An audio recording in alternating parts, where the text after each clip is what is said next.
The cabin door was 5 minutes from closing. In seat 1A, a man was checking his email. In the aisle, a woman with a diamond bracelet was refusing to sit in 3B. "You're in my seat," she spat at him, her voice dripping with entitlement. The man looked up, his face calm. "My boarding pass says 1A.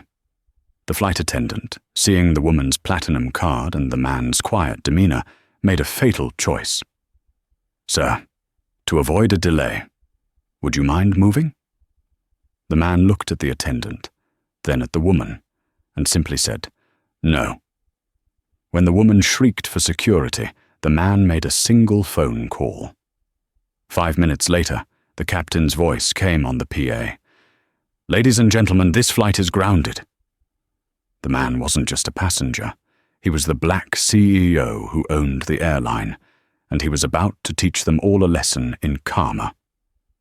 The atmosphere in the first-class lounge of Apex Air at JFK Terminal 4 was a familiar hum of strained quiet. It was the sound of important people pointedly ignoring other important people, a symphony of clicking laptop keys, hushed but forceful phone calls, and the clinking of heavy glassware.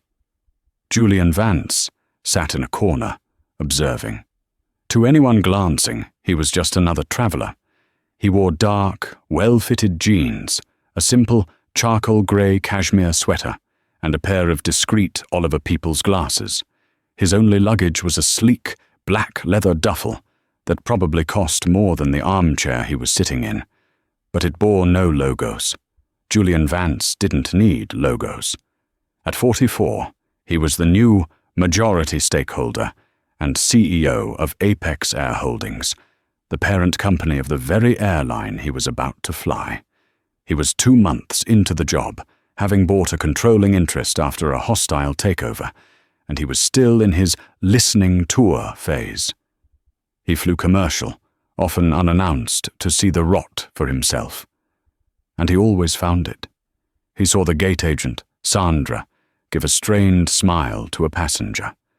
He saw the lounge bartender pour a watered-down premium whiskey. He saw the priority boarding line already clogged with people who clearly weren't in Group 1. It was sloppy. A voice, sharp as a breaking wine glass, cut through the lounge's murmur. "This is unacceptable. I explicitly told your agent on the phone that I required a bulkhead window." Bulkhead. Do you people not understand English? Julian looked up. A woman in her late 50s, Caroline Harding, was berating the lounge attendant. She was the archetype of old money, from her blonde hair shellacked into a perfect helmet to her Chanel handbag and the clacking diamond bracelet on her wrist. "Ma'am," the attendant said, "I see you are in 3B, which is an excellent aisle seat. I don't want an aisle seat. I paid for a window." "I am a platinum elite, million-miler," she said, tapping her metallic blue card on the desk, as if knighting the poor woman. "Now fix it." "Boarding has already commenced, Mrs. Harding. The system is locked. I'm afraid you'll have to speak to the gate agent." "Useless. Utterly useless," Caroline muttered, snatching her card back. She pivoted and marched out of the lounge, her heels clicking an angry rhythm on the marble floor. Julian sighed, finished his water, and followed a few minutes later. At gate B37, the chaos was predictable. The flight, Apex 815 to London Heathrow, was in the final stages of boarding. Caroline Harding was at the gate desk, in a heated discussion with Sandra, the agent. "This is your mistake, and you will correct it," Caroline demanded. Sandra, clearly at the end of her rope, just wanted the flight gone. "Ma'am, the cabin is full. There are no other seats to move you to. Please board. You are holding up the line." "This is not over," Caroline hissed, but she finally scanned her pass and marched down the jet bridge, a woman on a mission. Julian was next. He scanned his pass. Beep. "Enjoy your flight, Mr. Vance," Sandra said, her eyes already on the next passenger. His pass clearly said, "Vance, J, our seat. 1A. He was a paying customer, booked under his own name. He wasn't hiding. He was simply unannounced. He walked down the jet bridge. He stepped onto the aircraft. "Good evening," he said to the flight attendant at the door. She was a young woman named Beth, her name tag slightly crooked. "Welcome aboard," she chirped, not looking up from her passenger manifest. Julian turned left into the first-class cabin. The pod-like seats were angled herringbone, and his, 1A, was the coveted front-row bulkhead on the left, offering the most privacy and space. He slid his duffel under the ottoman and settled in. He took a cleansing breath. 7 hours of peace, he hoped. He needed to review the Q3 reports from the London office. He pulled out his phone to send a final email before the door closed. He was so focused, he didn't notice Caroline Harding stalking the aisle, her eyes scanning the seat numbers. She had passed her assigned 3B and was now standing at the front of the cabin, her face contorting in rage. She looked at the empty 1D, then at Julian in 1A. She strode over and stopped, looming over him. Julian, sensing a shadow, looked up. "Excuse me," Caroline snapped. Julian removed his glasses. "Yes? You're in my seat." It wasn't a question, it was an accusation. Julian, ever calm, held up his boarding pass, which he hadn't yet put away. "I'm sorry, I believe this is 1A. And I am telling you, it is my seat," she said, her voice rising. "I am Platinum Elite. I always sit in 1A. There has been a mistake, and you need to move." Julian looked at her. He saw the Chanel bag, the diamonds, the perfectly manisiled nails. He saw the absolute, unshakable conviction that she was right, that her desire was fact. And he saw the way her eyes flicked over him, his dark skin, his simple sweater, his quiet demeanor, and dismissed him. He was, in her eyes, an obstacle, an error. "Ma'am," Julian said, his voice even and low. "My pass says 1A. I am in 1A. Perhaps your seat is further back." "Don't be ridiculous," she scoffed. "Are you even sure you're in the right cabin? They must have scanned your pass incorrectly." The implication hung in the air, thick and toxic. "You don't belong here." Julian's jaw tightened. "I'm quite sure." "Beth!" Caroline shrieked, waving her hand. The young flight attendant scurried over. "Yes, Mrs. Harding, is there a problem?" Beth had clearly been warned. "Yes, there's a problem. This man," she said, gesturing to Julian as if he were a piece of misplaced luggage, "is in my seat. I told the lounge. I told the gate. Now I am telling you. Fix it." Beth looked at Julian, her expression pleading. "Sir, may I see your boarding pass?" Julian held it up. Beth leaned in. He's in 1A, ma'am, that's correct." "And what does mine say?" Caroline thrust her pass at Beth. "This says 3B, ma'am." "Then the system is wrong," Caroline was shouting now. Passengers in the back of the cabin were craning their necks. "I am not sitting in 3B. I am sitting here. Tell him to move." "Ma'am, I can't do that," Beth whispered, terrified. "He is a ticketed passenger in that seat." "Then what?" Caroline said, her voice dropping to a dangerous hiss. "Are you good for? Get your supervisor." Beth fled to the galley and returned a moment later with Mark, the senior purser. Mark was in his late 40s, with a polished veneer that had seen thousands of these minor on-board dramas. He was all practiced smiles and calm, authoritative energy. "Good evening, Mrs. Harding," Mark said, his voice smooth. "A pleasure to have you with us again. Beth tells me there's some confusion over your seating." "There is no confusion, Mark," Caroline snapped. "There is a mistake. I am meant to be in 1A. This person," she again refused to call Julian a man, "is in it. My back requires the bulkhead. I cannot be in row 3. It's a medical necessity." This was a new tactic, the medical claim. Julian almost smiled. It was textbook. Mark turned to Julian. The practiced smile remained, but his eyes were calculating. He saw a black man in a sweater. He saw a white woman in Chanel. He did the math of least resistance. "Sir," Mark began. "My name is Mark. I'm the purser for this flight. I understand this is your assigned seat. But Mrs. Harding is one of our most valued flyers, and she has a preference for this seat. We seem to have a conflict." "There is no conflict," Julian stated simply. "I am in my seat. She is not. She is standing in the aisle, delaying this flight." Mark's smile faltered. Julian wasn't being apologetic or intimidated. This complicated the easy solution. "Sir," Mark tried again, lowering his voice, "I'm trying to get this flight out on time. I am authorized to offer you a $300 travel voucher for the inconvenience if you would be willing to exchange seats with Mrs. Harding and take 3B. It's just a few rows back, still first class." The cabin was quiet. Everyone was listening. Julian felt the eyes of the other passengers on him. He felt their collective impatience. They didn't care who was right, they just wanted to go. They wanted him to be the nice guy and give in. Julian looked at Mark. "Let me be perfectly clear. You are asking me, the passenger who is correctly ticketed and seated, to move, to appease her. The passenger who is incorrectly standing in the aisle and yelling?" Mark's professionalism was cracking. "Sir, I'm just trying to find a solution." "You are rewarding her behavior," Julian said, his voice still low, but now with a sharp edge of steel. "You are telling her that if she yells loud enough, she gets whatever she wants. And you are telling me that my ticket is conditional. The answer is no. I will not be moving." Caroline let out a sound of pure indignation. "This is outrageous. He's being difficult. He's assaulting me."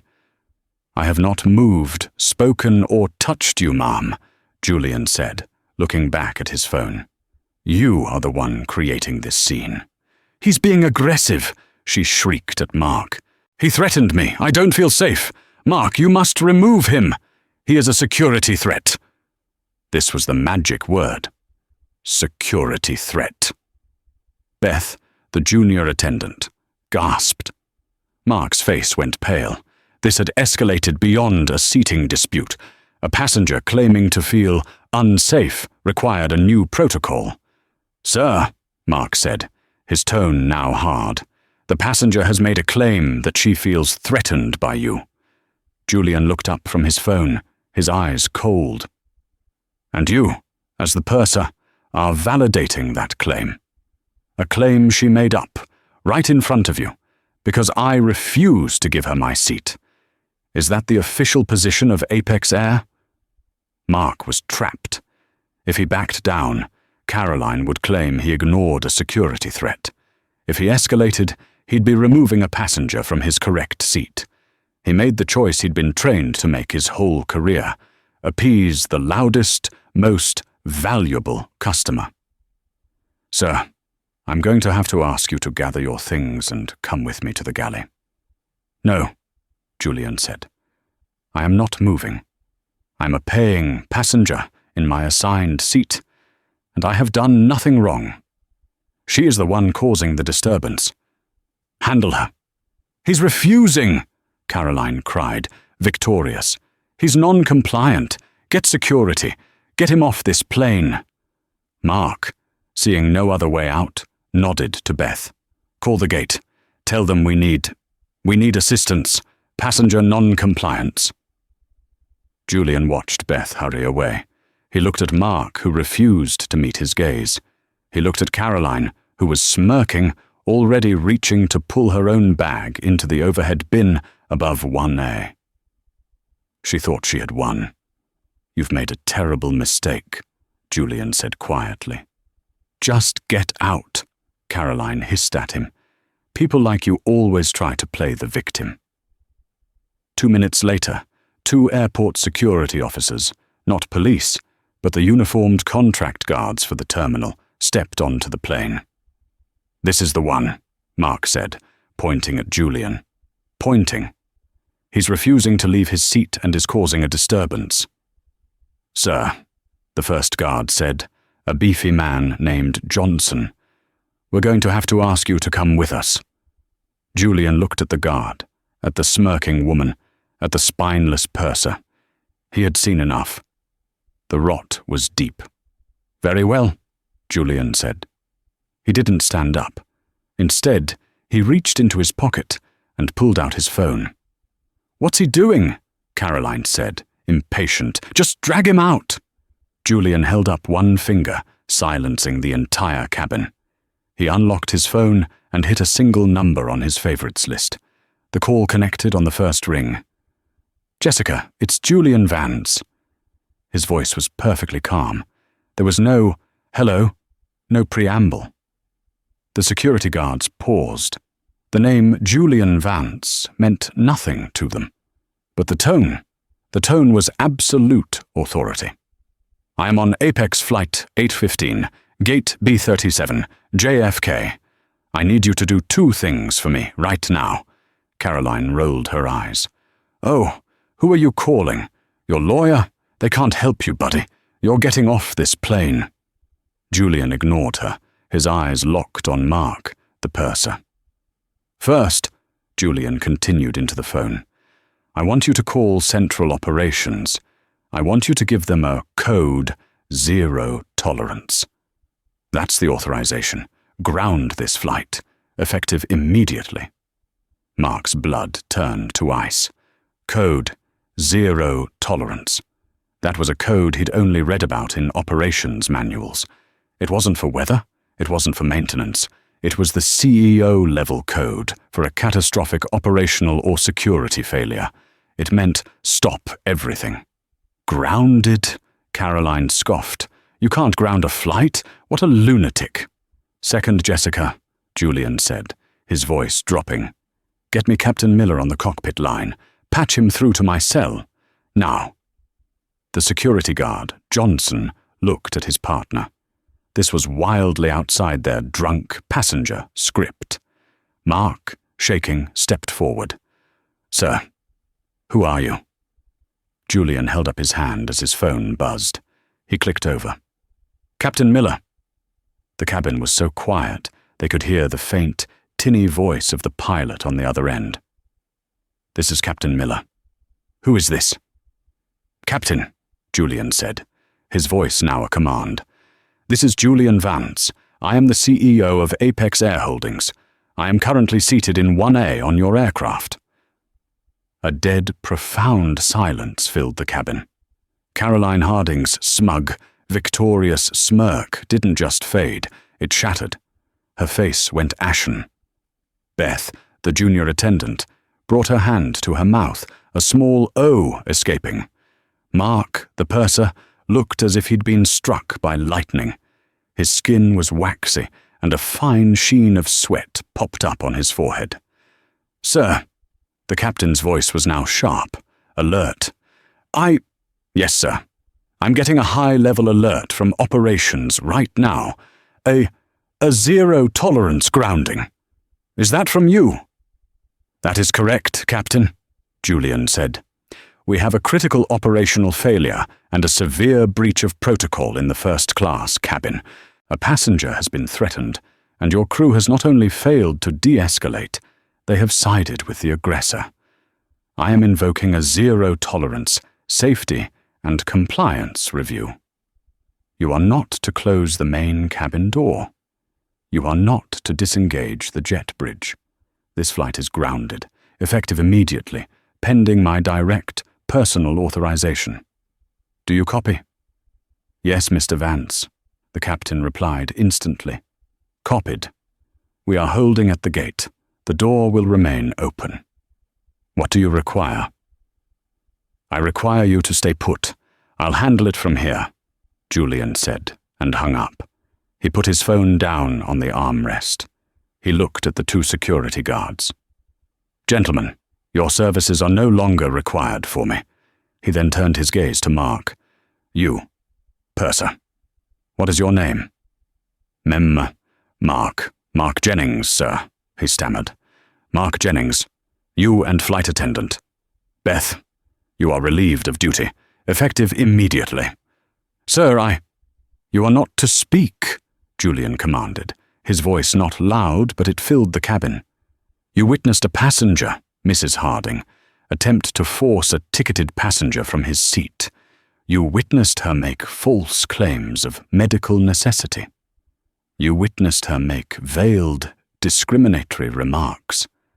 And when I rightfully refused to give up my seat, you tried to bribe me. When that failed, you validated her false claim of feeling unsafe and called security to have me, the victim, removed. He was disassembling the man's entire professional life, one sentence at a time. You failed. You failed your training. You failed your duty of care.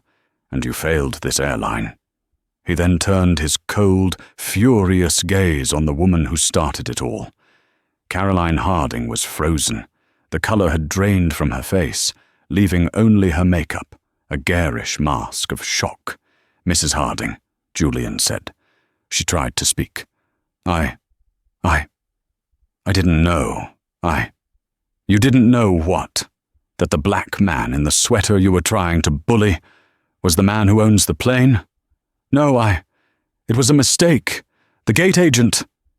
There was no mistake, Julian said. My pass was correct. Your pass was correct. You simply decided that what you wanted was more important than reality.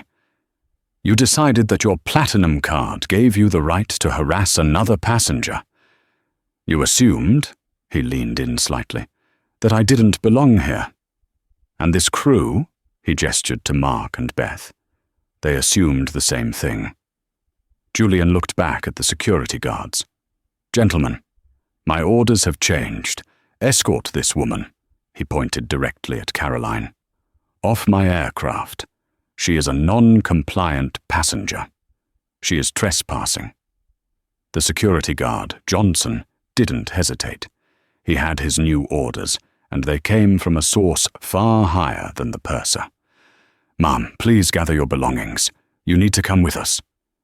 Caroline's shock finally broke, replaced by a desperate, sputtering rage. No, you can't.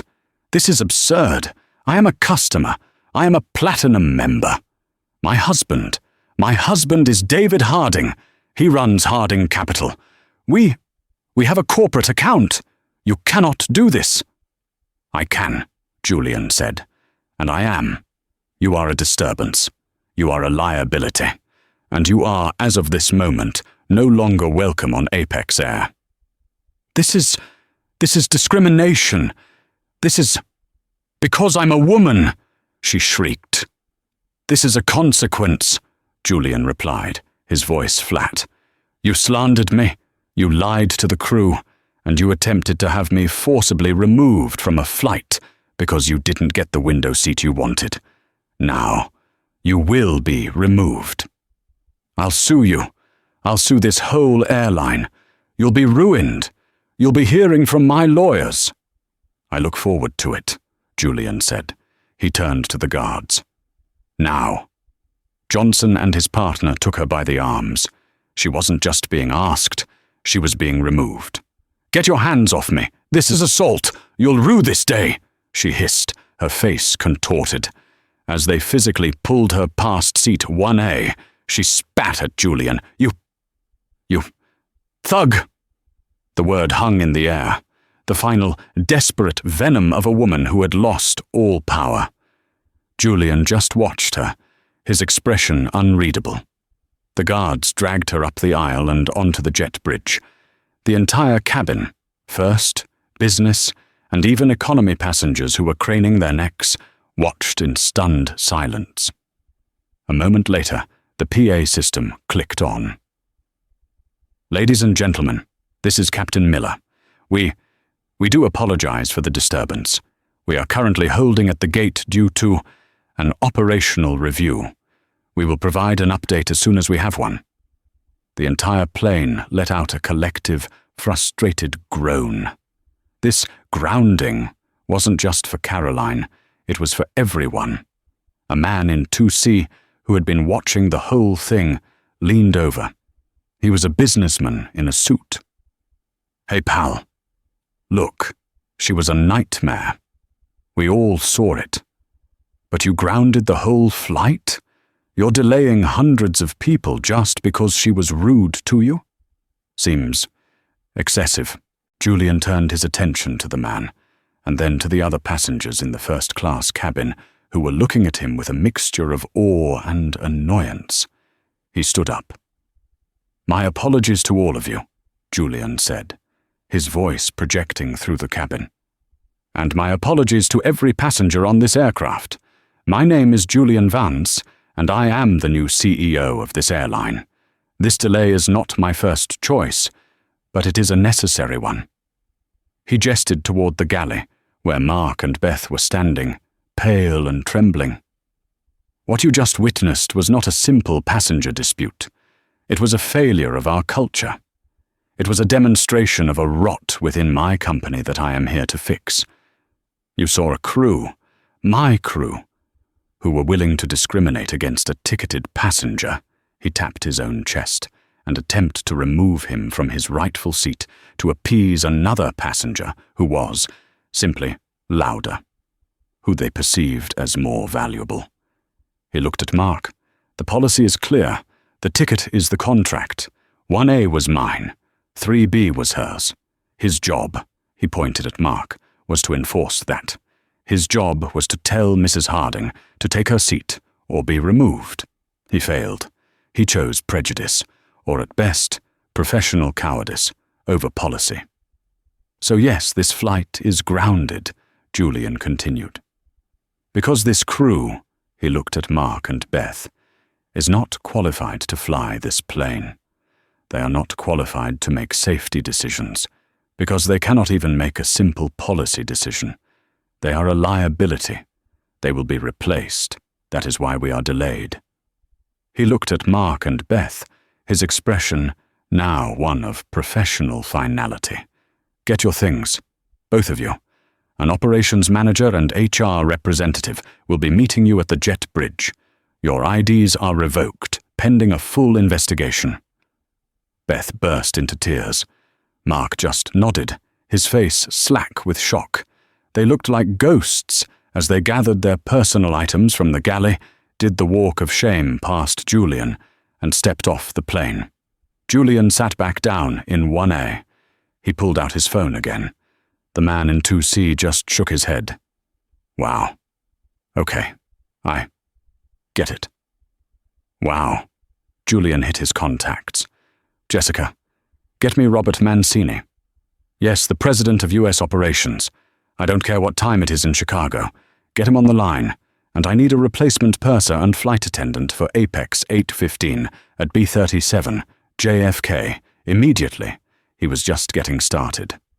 The next 30 minutes were a masterclass in executive action. Julian Vance, from the comfort of seat 1A, began to dismantle and rebuild the operational chain that had failed him. "Robert," Julian said, when the president of U.S. operations finally came on the line, his voice thick with sleep. "Julian? What's wrong? It's 10 p.m. What's wrong, Robert? Is that I was almost forcibly removed from my own aircraft at JFK by my own crew. That's what's wrong." Julian recounted the events, his voice a low, clipped monotone.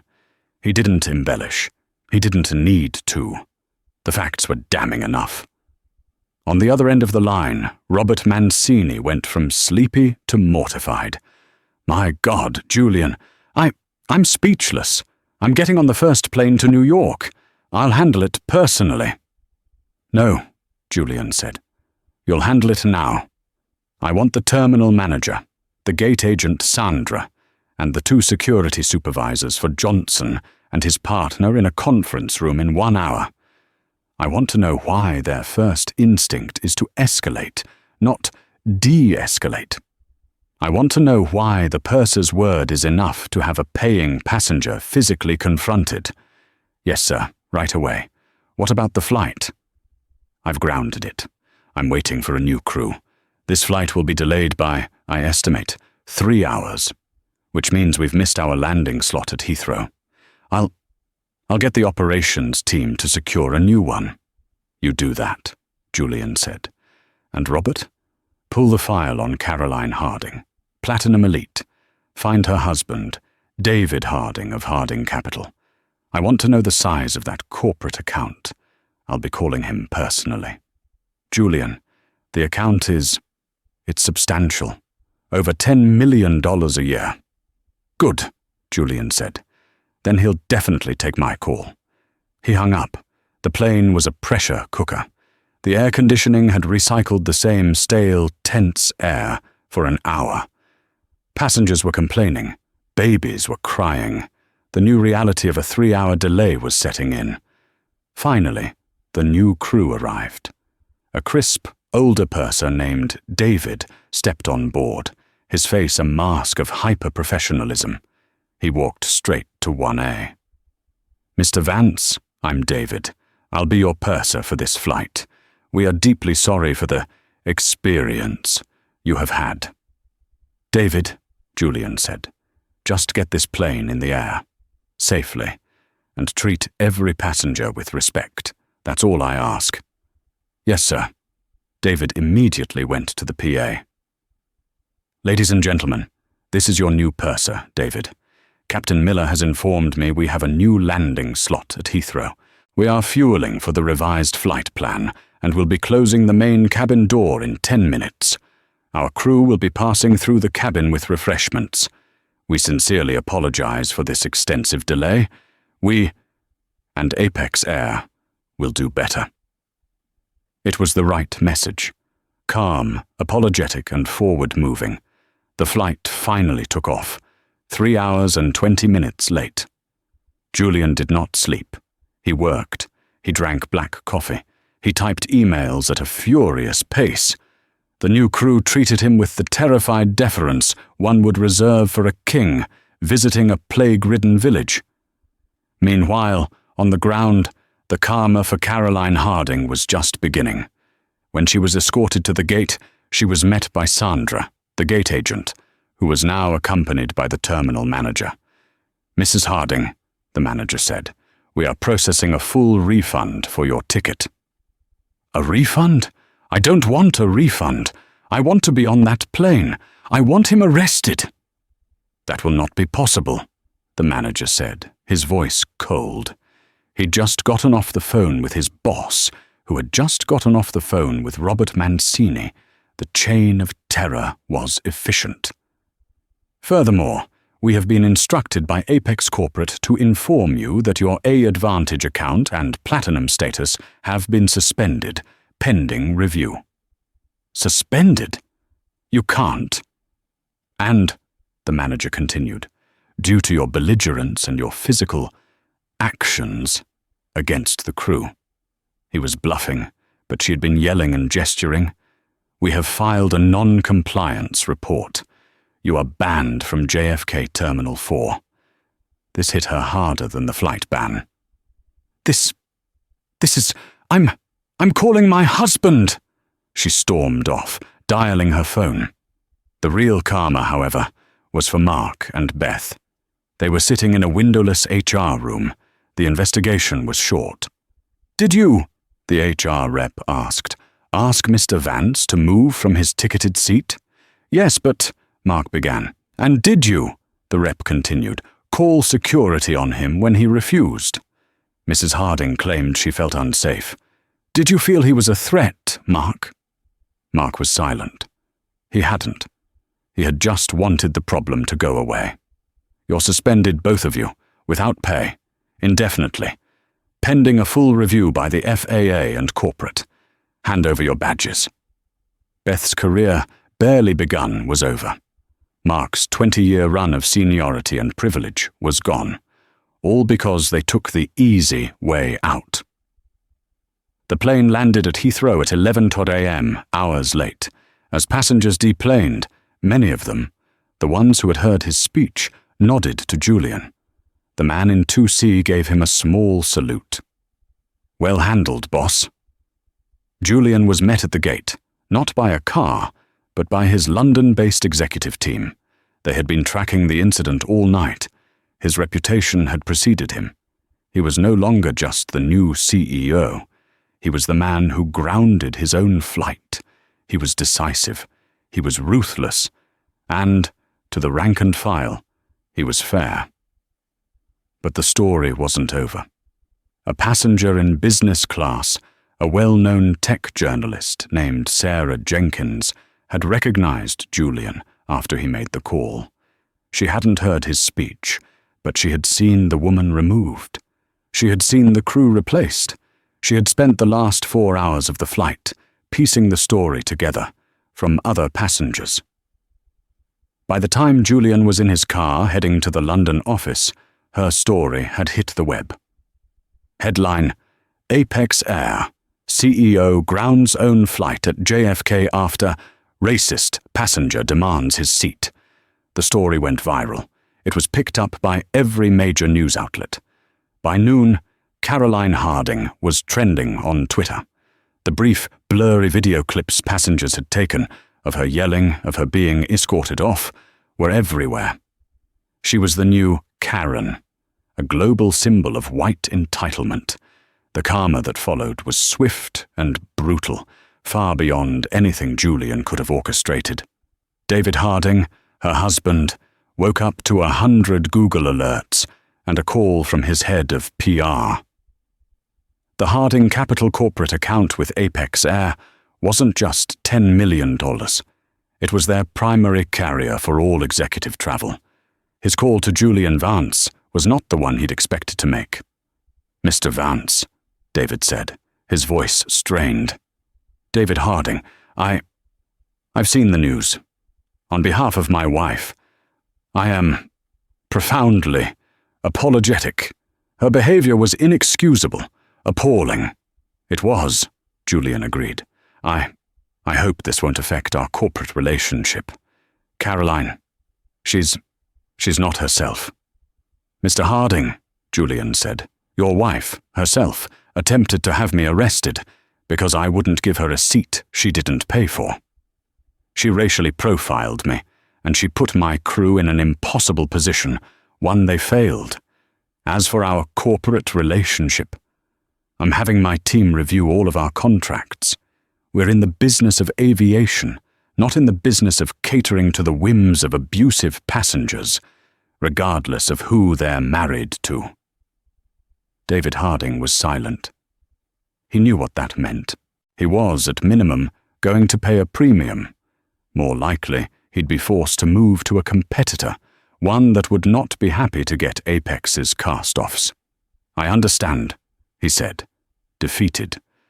But for Caroline, it was worse. The two charity boards she sat on, the Museum Ball Committee and the Children's Literacy Fund, both called her within the hour. "Caroline, dear," the chairwoman of the museum board said, "given the unfortunate publicity, we think it's best if you step back for the good of the fund." She was toxic. Her people, the ones she threatened Julian with, were an illusion. They didn't exist. Her status was, like a platinum card, a privilege, not a right, and it had just been revoked. She was blacklisted from Apex, and as Julian had instructed Jessica, Apex Air was part of the Global Sky Alliance. When he black-flagged her account, he added the note: "Passenger belligerence, crew interference, and safety threat." Every partner airline, from Lufthansa to Singapore Airlines, was now alerted. She wouldn't be able to fly first class on any reputable airline. She was, in effect, grounded from the world she had so desperately tried to cling to. The incident on Apex 815 was no longer just an incident. It was a line in the sand. Within the company, it became known simply as the B-37 Review, a phrase that would send a shiver down the spine of any employee, from the executive suites to the baggage handlers. Julian Vance did not just fire 2 employees. He used the event as a fulcrum to pivot the entire 40,000-person company.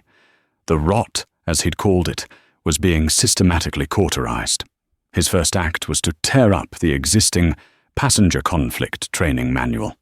It was a 200-page document full of corporate speak about de-escalation, finding synergies, and appeasement models. It was, in his words, a manual for cowards. He replaced it with a single 10-page digital module, mandatory for all 40,000 employees. It was titled, "The Contract and the Consequence." In a windowless training room at the JFK crew base, a new class of flight attendants was watching the module's primary video. It was the full, unedited security footage from Flight 815. The trainees, all young and eager, squirmed in their seats. They watched Caroline Harding's initial confrontation. They saw her false medical necessity claim. They heard Mark Jennings's voice, smooth and practiced, offer Julian the $300 bribe. They saw Julian's unshakable calm.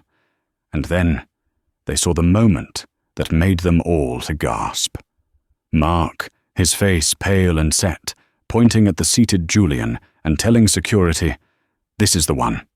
The instructor, a 30-year veteran purser named Gwen, paused the video. "This," she said, her voice sharp, "is the moment a 20-year career ended. This is the moment a multi-million-dollar lawsuit was born. This is the moment our airline failed. Why?" A young man in the front row raised his hand. He failed to de-escalate." "Wrong," Gwen snapped. "He chose to de-escalate with the wrong person. He tried to appease the aggressor.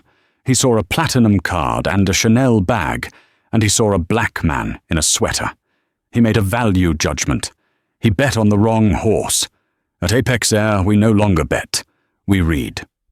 She clicked to the next slide. It showed a picture of a boarding pass. "This is the contract," it read. "Your job," Gwen continued, "is not to be a diplomat. It is not to be a therapist. It is to be an enforcer of the contract. The ticket is the contract. Policy is the great equalizer. It is your shield. It protects you from the Caroline Hardings of the world, and it protects the Julian Vances." Gwen advanced to the next slide, titled "The New Protocol." The old way was to find a compromise. The new way is to state the fact. "Ma'am, your seat is 3B. Sir, your seat is 1A. Please take your assigned seat." If they refuse, you do not bribe the other passenger. You do not negotiate. You inform them they are in violation of federal crew instructions and will be removed. You repeat it once. If they do not comply, you call security and have them removed. No debate, no discussion, just contract and consequence. Another trainee looked nervous. "But what about the bad publicity? What if we remove a 1,000,000-miler and they blast us on social media?" Gwen almost smiled. "That," she said, "brings us to Mr. Mark Jennings." While this new training was being rolled out, Mark Jennings was in a different, much more expensive room. He was sitting in the plush Manhattan office of Arthur Klein, a high-profile employment lawyer with a reputation for bloody public fights. "Mark, your life is ruined," Klein said, steepling his fingers. Mark, who hadn't slept in days, just nodded, his face a mask of sallow defeat. "You're a 20-year veteran, a senior purser. You were fired on the spot, humiliated, and made a global scapegoat by a cowboy CEO on a power trip. You're broke. You're blacklisted. You are, for all intents and purposes, the perfect victim." "But I did offer the bribe," Mark mumbled. "And I did call security on him." "Details," Klein said, waving his hand dismissively. "You were managing an unstable situation. You had one passenger, Harding, who was hysterical, a clear medical or emotional issue. You had another, Vance, who was non-compliant and refusing crew instructions when you asked him to the galley. You were trapped. What was the real reason you were fired, Mark?" I don't know." "Of course you do," Klein said, leaning in. "You're a middle-aged white man. He's a new, aggressive, black CEO. He didn't fire the young, female flight attendant, Beth, did he? No, he fired you. The authority figure. This wasn't about policy, Mark. This was about optics. This was a lynching, corporate style. He wanted a scalp to prove he was in charge. He wanted to make an example. This is a clear-cut case of reverse discrimination and wrongful termination. Mark sat up. A flicker of hope, or perhaps just vengeance, lit his eyes. He did ground the whole plane, just for him. That's an abuse of power. Exactly, Klein smiled. And we are going to try this case in the court of public opinion first. 2 days later, Mark Jennings was on the #1 rated cable news show, The Crossfire with Megan Cross. Megan Cross, known for her sharp, combative style, introduced him with sympathetic, dripping outrage. Mark Jennings, she said, a 20-year flight attendant, a man who has dedicated his life to passenger safety, and his reward, fired, humiliated, and blacklisted by a billionaire woke CEO who, by his own admission, grounded a 300-passenger plane, costing the company millions, all because his ego was bruised. She turned to Mark. Mark, tell us, what really happened in that cabin? Mark, well rehearsed by Klein, looked into the camera, his eyes brimming with practiced tears. Megan, I was just trying to do my job. I was trying to de-escalate.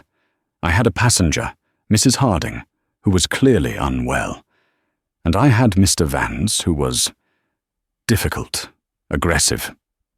When I tried to speak with him, he refused. He created a hostile environment. When I was forced to call for assistance, he made a phone call. He grounded the plane. He looked at me, and he fired me, because I was a white man, and he needed to make a point. He ruined my life to send a message. The narrative exploded. Billionaire bully. Woke CEO's power trip.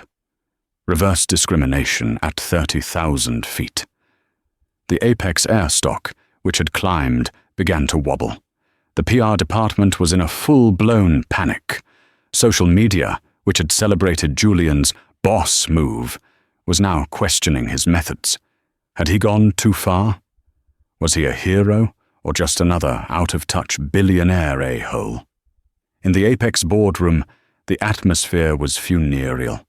Robert Mancini, the president of operations, and Sarah Chen, the head of communications, were staring at a screen of plummeting social media sentiment.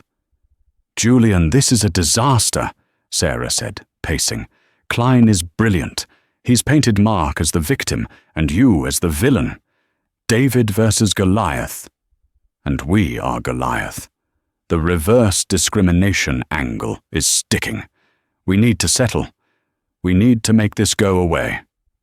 Julian Vance, who had been standing at the window overlooking the Chicago skyline, turned around. His face was calm. He's lying. Of course he's lying, Sarah shot back. But he's sympathetic. He's a blue-collar worker.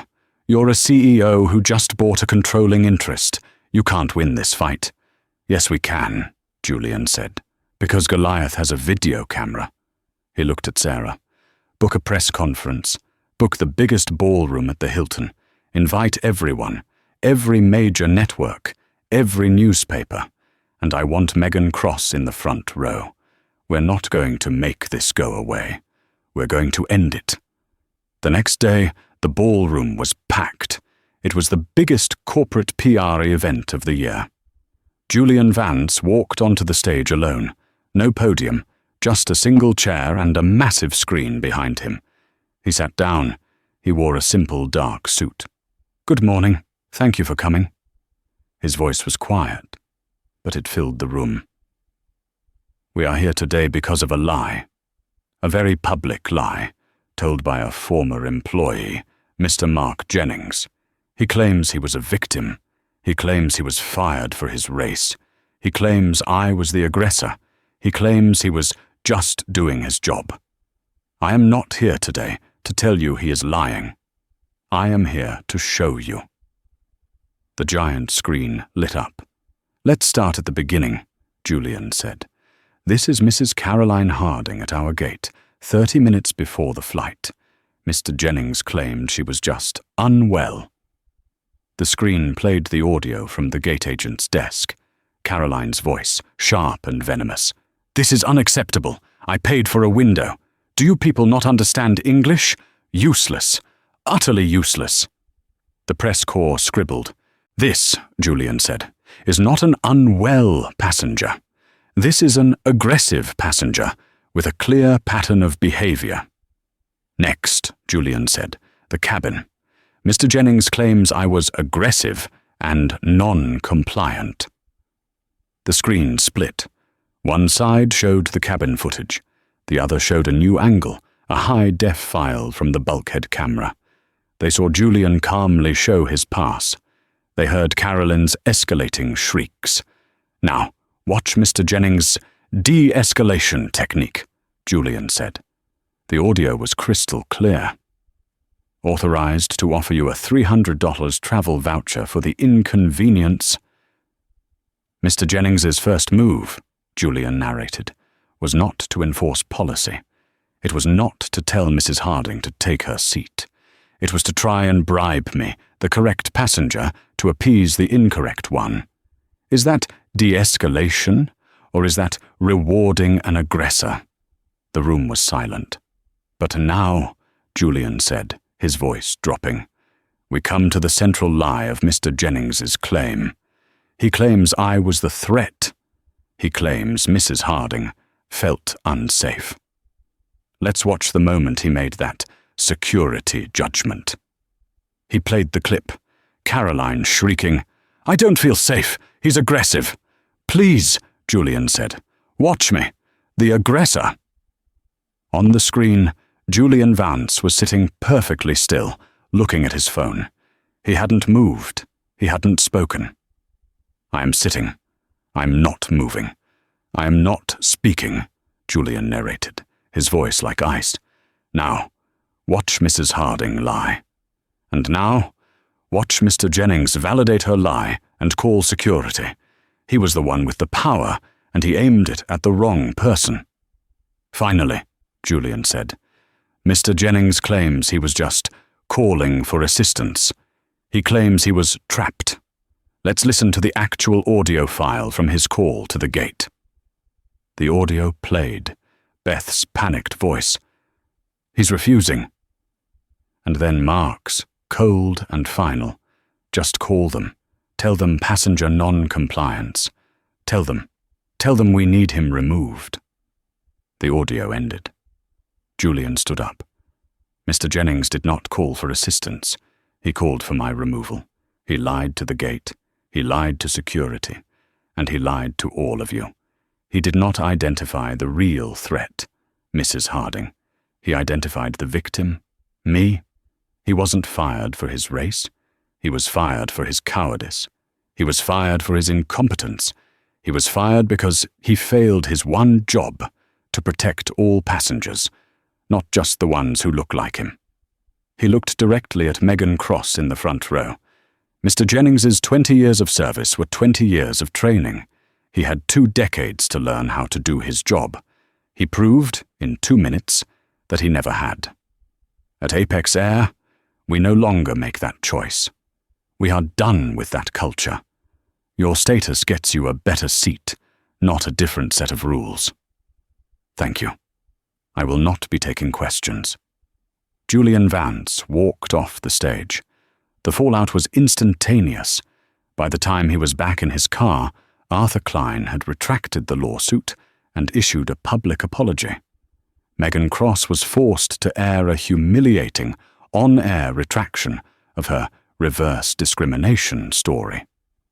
Mark Jennings was not just a pariah, he was a national symbol of incompetence.